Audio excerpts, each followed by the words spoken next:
नमस्कार, आप देख रहे हैं भिलाई का सच। कांग्रेस के वरिष्ठ नेता बृजमोहन सिंह इस समय जेल में है। प्रधानमंत्री नरेंद्र मोदी के खिलाफ गलत टिप्पणी करने के कारण उन्हें जेल में बंद कर दिया गया और अभी तक उनकी जमानत नहीं हुई। इस बात को मद्देनजर रखते हुए उनके शुभचिंतकों ने एक यज्ञ का आयोजन किया। आइए आपको दिखाते हैं यज्ञ का आयोजन जो है किस प्रकार का था और कौन कौन वहां पहुंचे।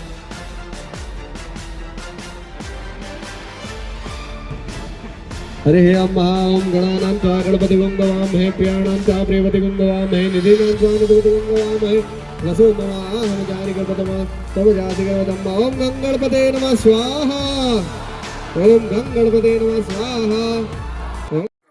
आज यज्ञ का आयोजन किया गया है, किस कारण से किया गया, क्या मकसद है? हमारे साथी भाई बृजमोहन सिंह जी के ऊपर एक अनचाहा संकट आया। अनचाहा संकट इसलिए बोलूँगा कि राजनीति में बहुत सारी बातें कही जाती हैं और बहुत सारी बातें कही जाती हैं और कई लोगों ने कही है। ऐसा नहीं है कि नहीं कही, कि सिर्फ बृजमोहन भाई नहीं कही, बहुत से लोगों ने बहुत सी बातें कही हैं।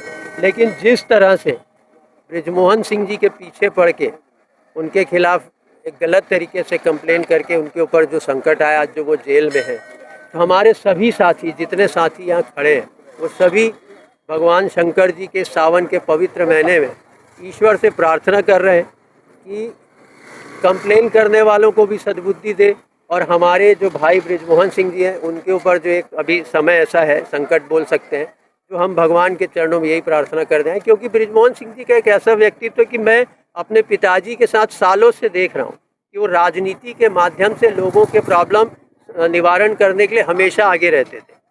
साडा के उपाध्यक्ष के पद में रहते हुए भी और राजनीति में शुरू से ही यूथ कांग्रेस से लेकर आज तक राजनीति के माध्यम से वो लोगों की सेवा करते रहे।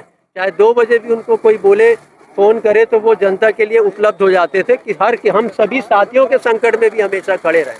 तो ऐसे साथी के अंदर होने का है वो बहुत दुख है और हम चाहते हैं कि हमेशा न्यायपालिकाएं न्याय करती हैं और उससे पहले ईश्वर न्याय करते हैं।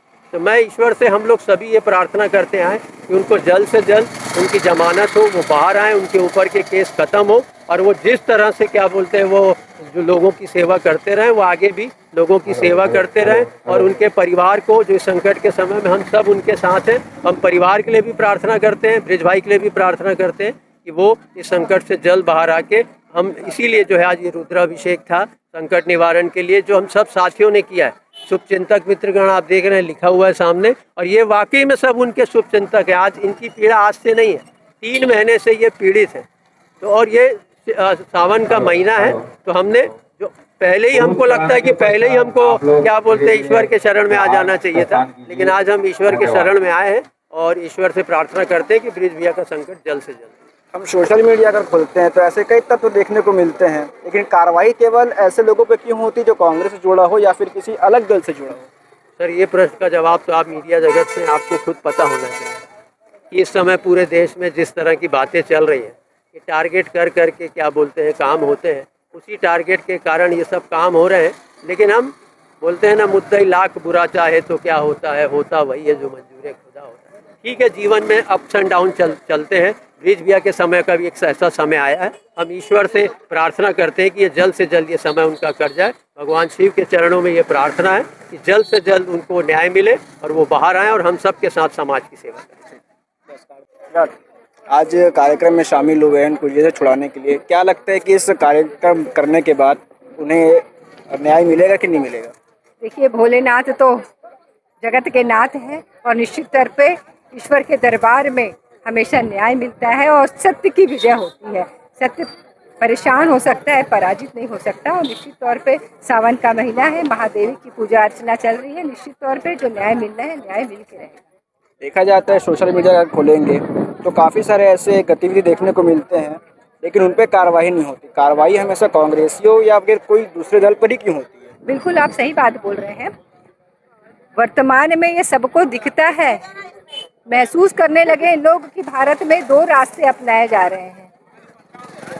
अमीरी गरीबी का, किसी के एक ही गुनाह पे किसी को सजा हो रही है और एक को एक बाइज्जत बरी होकर घूमते चले जाते हैं। आप ये बताइए, राजनीतिक मंच नहीं है, धार्मिक हम लोग पूजा पाठ में यहाँ बैठे, पर ये बात भी उतनी आवश्यक है यहाँ पे बोलने की कि मध्य प्रदेश के एक मंत्री अपशब्द बोलते हैं हमारी सेना की कर्नल बहन को, जिसने हमारे देश की आज सुरक्षा में लगी हुई है, उसके लिए अपशब्द बोलते, उस पर कोई कार्रवाई नहीं होती, उस पर कोई कार्रवाई नहीं होती। जो महिलाओं पे अत्याचार करते हैं, बदतमीजी करते हुए अभी बृजभूषण सिंह देव आने वाले हैं, उन पे कोई कार्रवाई नहीं। तो निश्चित तौर पे भारतीय जनता पार्टी अति कर रही है और दोहरा कानून और दोहरी नीति अपना रही है। इसको जनता बर्दाश्त नहीं करेगी। लोग महसूस करने लगे हैं कि अन्याय और अत्याचार दमनकारी नीति भारतीय जनता पार्टी की अपनाने की नीति अब नहीं चलने वाली है। आज जो कार्यक्रम का आयोजन किया गया आपके द्वारा, उसके बारे में बताइए। देखिए, बृजमोहन सिंह जी हमारे बहुत ही वरिष्ठ कांग्रेस के नेता हैं और बृजमोहन सिंह जी को हम सभी कांग्रेस के साथी, कांग्रेस के कार्यकर्ता चाहते हैं, प्यार करते हैं। और आज उनके ऊपर जो संकट आया हुआ है, उस संकट को निवारण करवाने के उद्देश्य से आज शांतिनगर दशहरा मैदान के पिपलेश्वर धाम शिव जी की जो मंदिर है वहाँ पे रुद्राभिषेक का कार्यक्रम करवा रहे हैं, ताकि उनके ऊपर जो संकट आया है, उनके परिवार के ऊपर जो संकट आया है, वह संकट भगवान भोलेनाथ के आशीर्वाद से जल्द दूर हो। इन्हीं भावनाओं के साथ हम सभी मित्रगण मिल करके ये रुद्राभिषेक का कार्यक्रम करवा रहे हैं और पूरे वार्डवासी, वार्ड की माताएं, बहनें सभी भगवान भोलेनाथ से आशीर्वाद चाह रहे हैं, निवेदन कर रहे हैं कि बहुत जल्द बृजमोहन सिंह जी हम सबके बीच उपस्थित हों और जिस प्रकार से पहले सेवा भाव लोगों के लिए करते रहे हैं, वो आगे भी करते रहें। ये महारुद्राभिषेक करने के बाद ऐसा लगता है कि उनको न्याय मिलेगा और वो छूट के आ जाएंगे। देखिए, भगवान के शरण में जो भी जाता है, जो भी संकट आया रहता है, उनका निवारण भगवान जरूर पूरा करते हैं और हमें पूरा विश्वास है कि ब्रिज के ऊपर जो संकट आया हुआ बहुत जल्द दूर होगा भगवान भोलेनाथ की कृपा से। मेरा नाम लालचंद वर्मा, पार्षद, MIC मेंबर, नगर पालिका निगम भिलाई। बृजमोहन सिंह कांग्रेस के एक वरिष्ठ नेता रहे हैं और युवक कांग्रेस से उन्होंने राजनीति की शुरुआत की थी। ये जो अभी वो जेल में बंद हैं, इसका प्रमुख कारण है कि मोदी के खिलाफ उन्होंने एक गलत टिप्पणी कर दी थी। इसे शासन प्रशासन ने गंभीरता से लिया और उन पर कार्रवाई कर दी। अभी मामला कोर्ट में विचाराधीन है और इस मामले की जांच अभी जारी है। अभी इनकी जमानत नहीं हो पाई है। उनके शुभ चिंतकों ने उनके लिए एक यज्ञ का आयोजन किया था, जहां शहर के सारे कांग्रेसी इकट्ठा हुए और यज्ञ में उन्होंने आहुति दी। आप देख रहे हैं भिलाई का सच। हमारा चैनल अगर आप लगातार देखते हैं, पसंद करते हैं तो लाइक, शेयर, सब्सक्राइब करना न भूलें। नमस्कार।